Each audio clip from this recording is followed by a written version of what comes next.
everyone, and welcome back to another episode of Let's Talk. I am Dafny Argueta, the Chief Education Officer and co-founder of GME Compass.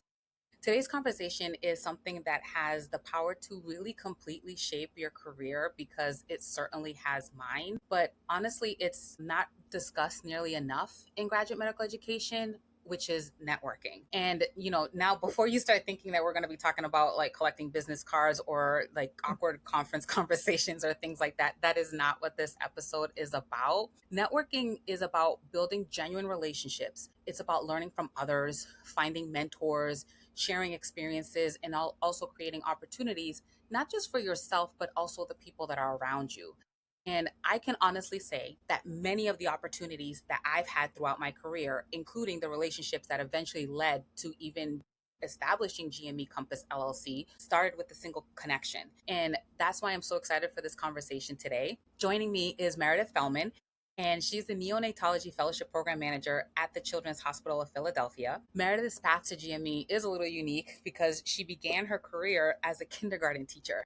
And before making the transition to GME, where she now has been for the past 12 years, she has been with Children's Hospital of Philadelphia for the past 8.5 of those 12 years in GME. Meredith is also a recognized leader within our GME community. She is the founder and president of the Organization of Neonatal and Perinatal Training Program Coordinators, ONTP, which is an organization she established in 2020 to support the Neonatal-Perinatal Program Coordinators. This is actually how I met Meredith. She also serves as the co-chair for the APPD Mid-Atlantic region and also as the APPD Coordinator Mentoring Workgroup regional lead. So in addition, she's also presented numerous posters and workshops at national conferences for professional GME organizations. One of the things that Meredith is most passionate about is networking. And she has really worked to build meaningful relationships throughout the GME community. And today I'm just so excited to have her here to be able to share practical advice and how each of us can do the same. So Meredith, thank you so much for joining us today. And I'm really excited about this conversation. Thank you so much for having me. I am too. It's like you were saying, this is definitely a passion of mine, something I love to do. And again, even just how we connected was through networking. I did a presentation at the APCO Korea conference. I think it was like in 2024, maybe February 2024, to the OBGYN program managers. From there was someone from UPMC that was just like, hey, this would be a great talk for our coordinators. I get to UPMC and I do that talk there. And then there was someone from the Neonatology for OTPNC there. It was just like, hey, I'm going to connect you with that team because we will really like you to do this presentation as well. So that just goes to show the power of networking and again, how we actually started. And I think that's kind of where I want to start there, Meredith, is what actually made you go into or have that passion for networking, and why for you is it so important? Well, when I started with the division, I hadn't been a program coordinator yet, but I'd worked in GME, so I was still learning everything myself. My leadership, my PD, my APD, they're great. And they're so inspirational. And my PD was the chair of the ONTPD, which is the program director group that I created ONTPC under. So I was thinking, I saw how much they were doing and how they all connected. And I thought this would be a great idea to get together the program coordinators. So I reached out, I got a list and I reached out to them. And who you met at UPMC, Amy, she actually had just started as well. So we both connected. We're still together today running the ONTPC. So she said when she got that email, she was so excited because she had just started too and she was unfamiliar with everything. So I just thought that was a great way to start. It really was, at least for me, a lot of my career, every place that I've been put has been because of networking. And one of the things that I think is kind of misunderstood, or as a new coordinator, maybe thinking like, I don't need to be networking now. Like, right. I kind of just need to figure out where the bathroom is, what is the ACGME timeline and all these kinds of things. So how actually being able to start networking, how that's actually going to help like other coordinators. Yeah. So it's just having those people just to talk to and get advice from and see if you're doing things right. I have people reach out to me with the smallest questions, but to them, it's a big question that they don't know. So I think it's really helpful just to be able to have those people that you can go to and those references. Yeah, like they really are. Like they actually, mentorship is actually also too one of one of the ways of networking as well. Like, wouldn't you say? Oh yeah, definitely. Yeah, and But I I know we had talked a little bit how it is a little bit different though, the mentor or than networking. But I think through networking you can create a mentorship with somebody, mentor-mentee relationship. yeah. So, what do you think makes networking so scary? Do you think, especially for like new program coordinators? I think if you don't know where to start or you don't have people that you know yet who how to reach out to them. And also it depends on personality. I'm very extroverted. So for me it was very easy to send an email out and be like, hey, let's do this. But I think for others, it's, they don't know where do I start. And I think that's probably the toughest. No, and I didn't. And actually, you really made a good point because I know it doesn't seem like it, but I am actually an introvert. Like, right? Like, Wow. like That, I yeah. said, I know it doesn't seem like it. I can even just think about how long it took me to reach out to you to be like, hey, Meredith, let's talk together. Not because I thought that you would say no, but reaching out to someone, especially cold, seeing someone that's doing what you want to do, and then trying to figure out like how can I network with them, and then once you make that connection, where does it go from there? Right. And I Like, think it's, how do you keep that fostering that connection? I think you have to have communication, constant open communication. When we first started with the ONTPC, the first thing we did is we got meetings right on the calendar so that we know that this is when we were going to meet and just reaching out, checking in. Um, and then if you go to conferences, so if I go to a conference, I will reach out to everybody and say, hey, if you're going to be there, let me know. We'll all meet up. So I just think you really have to kind of put yourself out there and be present and show people that you're there. A nail on the head. I think that's also another important point is that there is a level of like a little bit of vulnerability of being able to put yourself out there. And I think that that's also what makes networking so scary is again, you're not really kind of sure of what you're doing, but now you're putting yourself out there and asking someone for help and it might not just be for help. It might just be, hey, Meredith, can I have your number in case I have an issue or a question down the line? Versus there are other relationships from networking that you actually want to continue fostering and collaborating with throughout the year. Yeah, definitely. And what I've noticed is everybody, like the people in GME, they all want to help each other. And I feel like we're big, but we're also such a niche. So if you're not in it, like nobody really understands it. So I think for us, everybody is willing to help each other. I've never had anybody say, no, I can't do this or I don't have time. They will make the time No, and and put think in the about effort. some of the groups that we're in, Facebook and Instagram. It's just like someone posts a question, and it's just like all of a sudden you get all these responses and engagement about, well, this is what I Yeah. do, this is what I do. I think recently in the GME administrative one, someone's like, hey, would someone want to serve as a mentor for me? And I think about within like 10 minutes, like at least 10 people has said, hey, if you haven't connected one, here's my email. I DM'd you, like I did this, and like you said, like we're very niche, which I think also gives a lot of good opportunity for that because no one really knows what we do. Right. Like, right? No. Outside of GME, like, listen, outside Right. of GME, no one knows what we do. Like, right? I think even within my family, my sister probably because she worked in healthcare or she works in healthcare Mm-hmm. and she knows what residents and fellows are, but like to that and knows what I do. No one really knows what we do like in GME. So again, being able to have that network of people that you can actually reach out to and get the answer that you need or like that support that you need. Because sometimes it's not an answer. Sometimes it's I'm really struggling right now. It is June, we're all struggling. We totally understand we're right. And it's not we're all struggling, oh, be quiet because we're all in the same boat. Right. It's no, we are all in the same boat. Here's a little bit of my lifeline. Meredith sends her lifeline, and we're all trying to send lifelines to one another. I don't know if there's any other specialty that has that type of community type of feel. Yeah, no, I definitely agree. And even if I'm delayed in emailing somebody who maybe isn't in GME, they're not going to say, oh, I understand. If I emailed you because I was like, oh, I'm so sorry, it's just been crazy. Oh, I completely understand. It's the same way. So I think there's just that understanding that we're all, like you said, we're all in the same boat. Like even just to get our first meeting, it was just like, Daphne, like I'm in the middle of interviews or, I'm saying my fellows are started. We had a meeting and then we had to go back and it's just like, I'm so sorry. I'm like, listen, as a residency or fellowship coordinator, you never have to apologize to me because, and it's funny because now I'm on the institution side. This June, my June was different than it normally has been as a program Mm. coordinator, right? And then when I see my program coordinators, they're like, yeah, that's right. I scheduled a meeting on match day because, again, match day wasn't like, for me, it wasn't Right. like, and they were just like, Dafny, that's match day. I am so sorry. We're all going through the same thing. And I think that that's why, again, networking is so important and why we should take like full advantage of that opportunity. Yeah. And then this is kind of a separate idea, but when you were talking about earlier, how for people who don't know where to begin, I think on the other side, for somebody who is doing it, I think if they don't know something, they need to be honest about it. And so if you came Yes. to me as a new person that I just wasn't quite sure, and that's where networking comes in, because you can say, hey, I know this great person who probably does know the answer. Let me connect you. And so We just actually just even, did that. Didn't we just do that a couple of days ago? You're like, hey, I'm yes, looking for someone that can yes, speak, like, right? Like, even, I just connected you with someone that you probably would never have never. crossed paths with, who is a wonderful person, a great speaker, a wonderful educator. I work with them, and, I know, the topics that you were like, I'm like, I don't know anyone in this topic, but I actually know someone in this topic. So, Mm-hmm.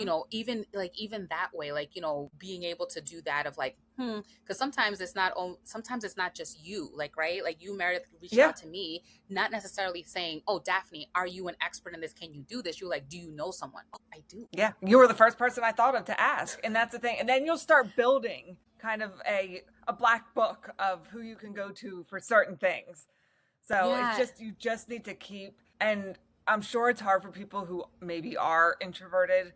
Don't be shy about it. Don't be nervous. Nobody's going to bite your head off. Like we were saying, everybody that I've come across has just been so supportive. And if they Me. don't know the answer, they're going to find somebody who does. Yeah, and I really like that point that you said about if you don't know the answer, because again, like, I think it's in our nature, because that's what our roles are. We're supposed to know all the answers, like, right? Everything. Like, yeah, we're supposed to know everything, like, right? And I've actually said that in a couple of episodes. I know this is what we've been told, this is what's been ingrained, but we actually don't need to know everything. We just need to know where to find those answers. Yeah. So, and just like you said, being honest of like, what, I actually don't know the answer to that, but whether you're willing to look it up, or what, I don't know that, but Meredith or Dafny might know that, or Julie might know that, or let me look into it. That is okay. Like, right, I think Oh, yeah. for us, as I've been a mentor, and that was one of the biggest things that I also stressed to my mentees was, is that if I don't know everything, like, right, as much as I've been in GME, I still come across things every single day that I'm like, what? Like, what is this? Oh, Like, yeah. why is this happening? Like, Yeah. who? And, and still coming across those things. But like, if you ask me a question and I don't know the answer, I'm going to tell you I don't know the answer. I'm not going to fabricate something, because then that's setting you up. That's setting you up for Mm-hmm. failure, Yeah, like, as definitely. well. Like, setting you up Yeah. for failure as well. You talked about not being afraid, but what do you think are some of the mistakes that people do when it comes to networking? I think, as I was saying earlier, following up, I think people might just meet somebody, get the number, like, this is great, and Mm-hmm. just not do anything with it. It really, really makes a difference to follow up. I've met people at conferences that I've kept in touch with. So I think that's a big mistake. And I don't know, people are afraid, like, oh, this was just a one-time meeting. So, some people are just saying it just because they feel like that's what they have to say. But definitely follow up, because I think if you reached out to somebody, that person will respond. Yeah, no, like you said, I've had people respond like, "Oh, Daphne, do you remember me at the conference?" I'm like, "Oh yeah, I actually do." And it's just like, "Oh, I'm reaching out. I'm so sorry." And again, I don't know why we always have to apologize to one another I about reaching. always. Right? Okay, so it's not just me. It's just like, because I do it too. I do it too. I'm like, I am so sorry to bother you. And it's just like, but then when someone does it to me, I'm like, you're not bothering me. If anything, Yeah. I always tell people the only dumb question is the one that you don't ask. So yeah, so like following up, and again, it doesn't have to be like and those are maybe some conversations that you can have in terms of like, because it also depends on like what type of relationship are you trying to foster with this person Mm-hmm. from this networking opportunity, which then kind of leads me into like the difference between networking and mentorship. So I think networking is expanding who you know, and they can be resources for you, and they can become your friends. I mean, you can become friends with a mentee also. But I think mentoring is more, you're helping them get acclimated and learn. So I think it's a little bit different, but I guess it can go hand in hand. So you might No. meet somebody at a networking event who said, oh, you would be a great mentor. Or I might meet somebody and say, hey, if you ever need help, or, want to consider asking me to be a mentor, or or if I know somebody. So I think they all are interconnected. Yes, I just did an episode on what are the skills that we need as program coordinators. One of the things is that we need in our GME toolbox is mentors. But like you Mm-hmm. said, networking is about expanding your reach. But a mentor really is focused on you and what your successes are. And you could find your mentor through networking. But it is Mm-hmm. definitely different once that relationship, now that you formalize and say, now I want this to be a mentorship. Like, right? Like you got Right. your mentor through networking, Right. but that's not now what this relationship is, because now they're going to be focused on you versus, like you said, you're just kind of like trying to be connected to the greater community, as you Right. know, when you're networking. So then that way, when other opportunities, not saying that your mentor is not going to connect you to opportunities, but the majority of those opportunities come from your networking community, wouldn't you Oh, say? absolutely. Yeah, I totally agree. And then I kind of look at it the same way as you network, and I've made some really good friends, some lifelong friends from it too. So I think that's so important, just to not even have the support for like the professional support, but to have personal support and people you can talk to. So for me, that's been probably the most rewarding. Yeah, and I think especially if you come, because I've gotten the impression from you, Meredith, and I definitely have said it loud and proud, is that I've come from institutions that have been very supportive of their program coordinators Mhm. in their professional Yes. development, in supporting them. I've had my PDs actually present at conferences with me about the program coordinator, program director, Wow. relationship. And that's a wonderful thing. But then I think about the coordinators that don't have that, because there are some programs, Oh, unfortunately, as definitely. we know of, that don't fully embrace or support the role of the coordinator in that leadership role. But yeah, so we came from supportive programs. But I think that equally important to networking is that if you don't have that supportive foundation at your home institution, then the best thing that you could do to get that support and that help that you need is to network. Yeah, yeah. And maybe you might meet somebody who can help you. Like, here's, what you can do to help build your relationship or help build up. How can coordinators network if they don't have an opportunity to budget or conference? We've talked about the importance of the networking, especially for new program coordinators. What are some actual networking opportunities that program coordinators can take advantage of? And also, too, keeping in mind that, again, we are very fortunate that our institutions invest in our professional development, but there might some that don't have it in their budget, like especially community hospitals or rural programs that don't have the funding to be able to provide networking or professional development opportunities for their coordinators. So I think we were talking earlier about the different Facebook groups. I think that's a great place to start because you're going to meet so many people and it's a simple starting point. But like you were saying, everybody's so helpful. So see what groups are out there. I know sometimes people will post, "Oh, is there a specialty group for internal medicine?" Mm-hmm. And that's what my organization is for neonatology. So I think that's a really good place to start. And start within your institution. Maybe get a list of the Yes. coordinators, send them an email, see if they're interested in starting something. And then so I met you because I'm the co-chair of our professional development committee. And so we find people and we tell them, look, it's volunteer, we can't pay you. And people love Mm-hmm. doing it. They are so great about just volunteering to do it, and they'll get professional development training. So even if you're in your institution, maybe you know somebody who's an expert, say, hey, can you give this, to the group? And then they probably know people too who might be willing to. So part of it is really getting yourself out there. And I think it is hard for a lot of people. So just start small. If you do, like when I found out about the APPD positions, I applied right away because I thought this would be great. I didn't have to put in the effort to seek them out. They were just kind of posted. And that's so if people are afraid to put themselves out there and ask about it, those opportunities seem to come along a lot. I was kind of reluctant in the beginning, like as well, to apply for different positions, because part of it, like you said, is volunteering your time. There is Mm-hmm. that level of, is this important? Yes, this is very important, but we also do recognize our roles are very, very busy throughout the year. I don't care if you're in residency or fellowship, especially if you do both, you don't have a life like at all Yeah.